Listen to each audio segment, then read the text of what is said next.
সবাই কেমন আছো? Good morning. তোমাদের সাথে একটা জিনিস আমি শেয়ার করছি। দেখো, আমার চুল দেখো, হেয়ার কম করেছি, মানে চুলটা আঁচড়েছি, তারপরে আমার হেয়ার ফল হয়েছে। দেখো শুধু, দেখো ওদিকে আরও আছে, ওই যে ওদিকে দেখতে পাচ্ছ তোমরা কতটা পরিমাণ চুল আমার ঝরে পড়েছে এক বেলাতে।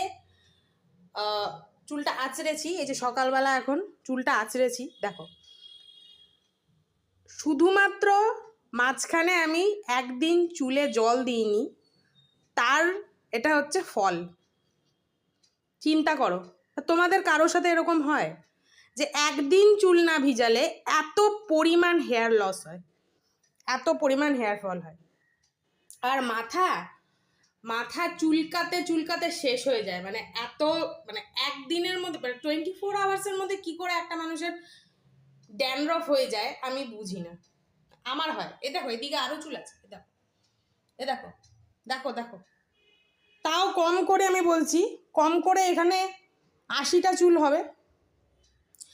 আর 30 থেকে 40টা হেয়ার যদি প্রত্যেক দিন ঝরে পড়ে তো সেটাকে নর্মাল মনে করা হয়, তার বেশি হলে তো সেটা ডেঞ্জারাস জিনিস আর কি। তো আমার এক বেলাতেই যদি এরকম হেয়ার ফল হয় তাহলে আমার কি করণীয় আছে?